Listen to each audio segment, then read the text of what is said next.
네, 안녕하세요. 9월 21일 토요일 새벽 기도 기도하겠습니다. 은혜로우신 우리 아버지, 또 9월도 하순에 들어섭니다. 아직도 더위가 계속되고 있는데 우리 온 성도들의 건강을 주님이 지켜주옵소서. 지금도 연약한 중에 있는, 질병 중에 있는 사랑하는 성도들 긍휼히 여겨주시기를 원합니다. 그 병상을 찾아가 주시며 주의 능력의 손으로 어루만져 주시사 깨끗이 나음을 얻게 하여 주옵시고 모든 질병의 근원이 깨끗이 사라지게 하여 주시옵소서. 하나님 아버지, 세계 만방에서 복음을 전하고 있는 우리 모든 선교사님들 오늘도 영육간에 강건함으로 함께하여 주시고 그들의 모든 필요를 넉넉히 채워주옵소서. 하나님 아버지, 미국의 앞날을 위해 기도합니다. 아버지여, 참으로 아버지여 동성애가 판을 치고 하나님 아버지여 이제 트랜스젠더들이 판을 치고 하나님 아버지 수많은 일들이 일어나고 있는 가운데 있사온데 주님이여 긍휼을 베풀어 주시기를 원합니다. 아버지 역사하여 주옵소서. 아버지 모든 것들을 깨끗이 하여 주옵시고 회복시켜 주옵소서. 오늘도 주님 앞에 감사드립니다. 아버지 이 나라를 지켜 주옵소서. 예수님의 이름으로 기도드리옵나이다. 아멘. 네, 찬송가 563장입니다. 예수 사랑하심은 563장 보겠습니다. 예전 찬송가는 411장.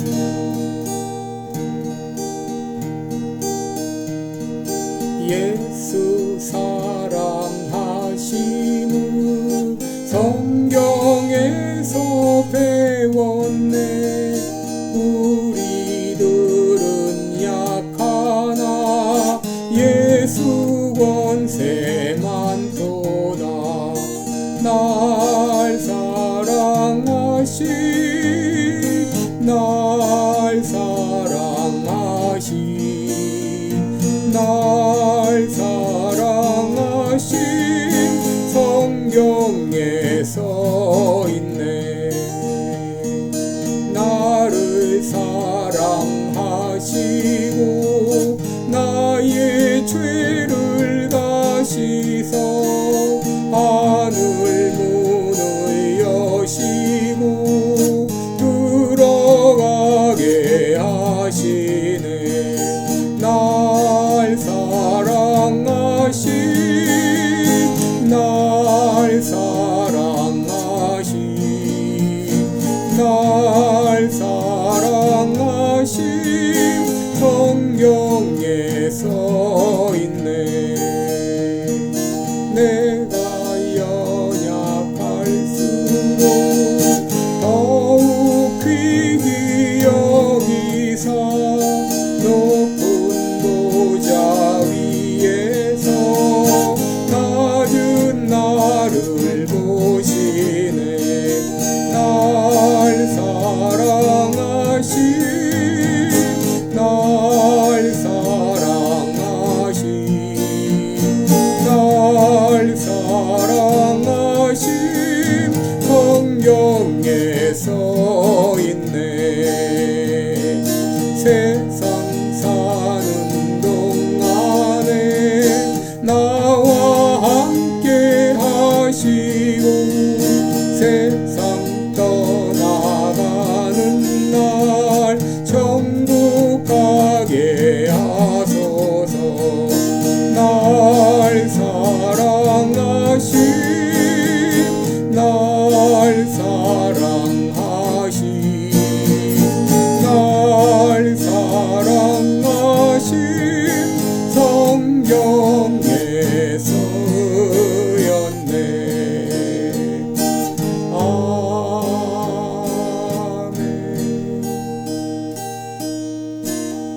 아멘. 네, 우리 오늘은 마태복음 21장 마태복음 21장 12절로 17절까지 보겠습니다. 마태복음 21장 12절로 17절까지.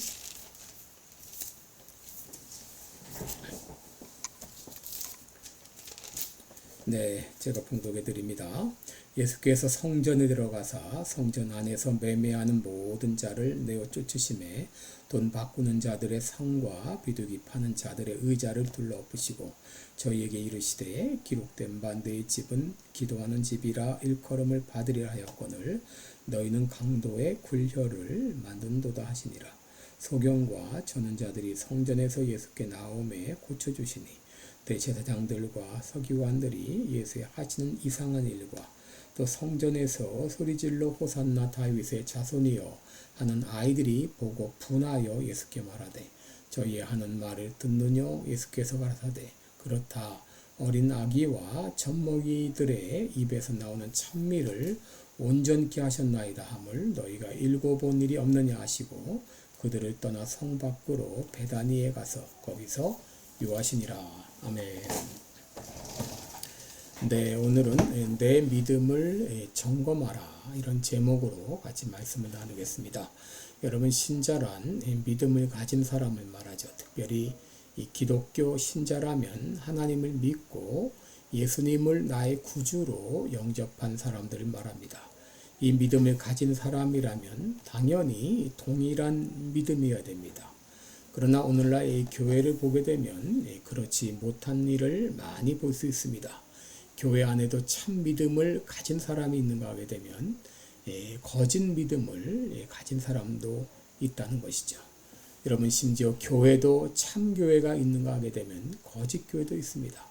예수님께서는 알곡과 가라지의 비유를 통해서 한시적으로 교회 안에 참 믿음을 가진 사람과 거짓 믿음을 가진 사람들이 공존할 수 있음을 말씀해 주셨습니다. 오늘 본문의 예루살렘 성전에도 참 신자가 있었는가 하게 되면 거짓 신자도 있었습니다.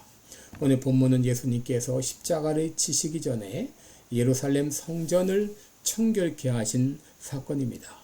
예루살렘에 입성하신 예수님은 먼저 예루살렘 성전을 청결케 하셨습니다. 오늘 본문에서 말하는 이 성전이라고 하는 것은 이방인들도 출입할 수 있는 이방인의 뜰을 말합니다.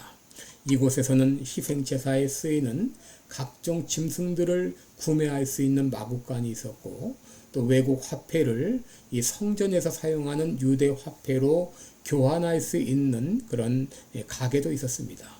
이 일은 바로 대제사장 안나스의 가문에 의해서 운영이 되었는데 이를 통해서 막대한 이득을 취득했기 때문에 바로 강도의 소굴로 굴혈로 불릴 정도였습니다. 바로 성전을 청결케 한다고 하는 것은 불의로 가득한 이런 예루살렘 성전의 부패를 바로잡는다는 말입니다. 여러분, 예수님께서 왜 십자가를 지시기 전에 성전을 깨끗이 하셨나요? 출애굽기 29장 42절을 보면 성전은 바로 하나님께서 이스라엘 백성들을 만나는 그런 임재의 상징이요 임재의 장소였습니다. 오늘날 성전이나 그 당시의 성전이나 성막은 앞으로 오실 예수님의 임재 상징이라고 말할 수 있습니다. 요한복음 2장 20절을 보면 예수님은 자신을 가리켜서 성전이라고 하셨습니다. 성전 대신 예수님께서는 십자가의 죽음을 앞에 두고 성전을 깨끗이 하는 일은 어쩌면 필연적인 일이었다라고 말할 수 있습니다. 여러분, 당시 예루살렘 성전은 이스라엘 종교의 중심이었습니다. 그런데 이 성전이 강도의 굴혈이 되었다고 하는 것은 이스라엘 백성들의 신앙이 근본적으로 잘못되었다고 하는 것을 보여줍니다. 그 마음 중심에 하나님을 모셔드린 것이 아니라 온갖 세상의 탐욕으로 가득 차 있다고 하는 것을 보여줍니다. 바로 그들의 신앙은 물질주의와 인본주의로 물들어서 세속화되었고 그들은 형식적으로 제사를 드리기는 하지만 하나님 앞에 자신의 죄악을 회개하지는 않았습니다. 예수님이 분노하신 것은 이처럼 그들의 신앙이 잘못되었기 때문이었습니다. 믿는다고 하는 이름은 가지고 있었지만 실상은 죽은 자와 같았던 것이죠. 더구나 이들은 자신만 거짓 신앙을 가졌을 뿐 아니라 참 신앙을 가지려고 하는 사람들의 앞길을 가로막았습니다. 돈을 바꾸고 양을 팔았던 이방인의 뜰은 이방인들이 들어올 수 있는 유일한 성전 경내였습니다. 여러분, 이방인 가운데서도 하나님께 예배하고 기도하기를 원하는 참신자들이 있었습니다. 그런데 이 이방인의 뜰에서 짐승들을 사고 파는 흥정이 벌어지고 돈 바꾸는 일이 벌어지는 바람에 이곳에서 하나님께 기도하기를 원했던 많은 이방인들의 앞길을 가로막고 있었던 것이죠. 예수님은 성전 경내에 들어가셔서 장사하는 이들을 내어 쫓으시고 돈 바꾸는 자들의 상을 둘러엎으시고 말씀하셨습니다. 13절을 보시면 기록된 바 내 집은 기도하는 집이라 일컬음을 받으리라 하였거늘 너희는 강도의 굴려를 만들었도다 하면서 분노하셨습니다. 여러분, 이들은 바로 대제사장들이었고 이들은 서기관들이었습니다. 성전에서 높은 직분을 가지고 있었고 또 상대적으로 많은 성경 지식을 가지고 있었지만 이들의 믿음은 실상 죽은 자와 같았던 거짓 신자였습니다. 반면에 예루살렘 성전에는 참 신자도 존재했습니다. 14절을 보시면 예수님은 성전에서 저는 자들과 소경들을 고쳐주셨습니다. 예수님께서 이렇게 병자들을 고쳐주신 것은 예수님께서 참 예수님 메시아인 것을 드러낸과 동시에 유대인임에도 불구하고 장애 때문에 유대인의 뜰에 들어갈 수 없었던 그들의 질병을 치료해 주심으로 그들로 유대인의 뜰에도 들어갈 수 있도록 하셨습니다. 그리고 예수님은 십자가에 달려 죽으심으로 말미암아 유대인과 이방인 그리고 남자와 여자 사이에 가로막혀 있었던 모든 장애물들을 제거해 주심으로 누구나 하나님 앞에 담대히 나아가 기도할 수 있는 그런 놀라운 길을 열어주신 것이죠. 에베소서 2장 18절에 보면 이는 저로 말미암아 우리 둘이 한 성령 안에서 아버지께 나아감을 얻게 하려 함이니라.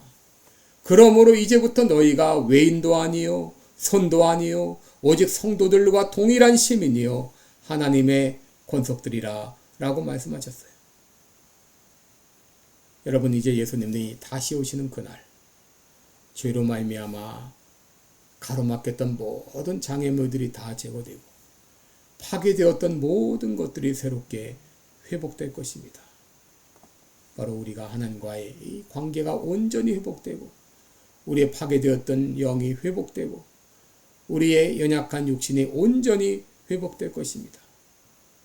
그리고 더 나아가서 우리의 몸이 영광스러운 몸의 형체로 바뀌어지게 될 것입니다.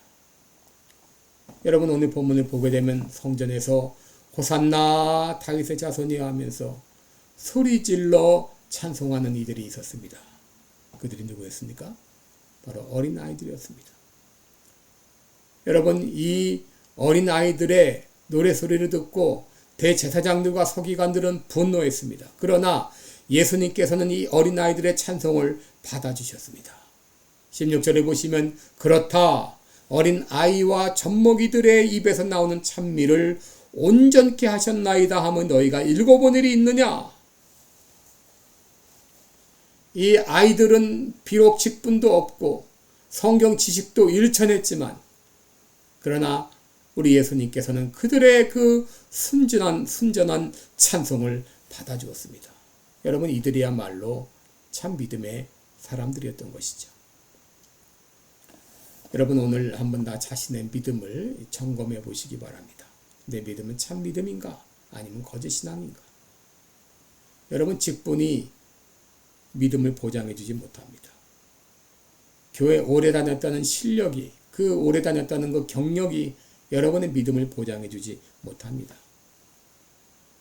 고린도후서 13장 5절에 너희가 믿음에 있는가? 너희 자신을 시험하고 너희 자신을 확증하라. 예수 그리스도께서 너희 안에 계신 것을 너희가 스스로 알지 못하느냐? 그렇지 않으면 너희가 버리운 자니라 라고 말했습니다. 내 믿음은 참 믿음인가? 아니면 거짓 믿음인가?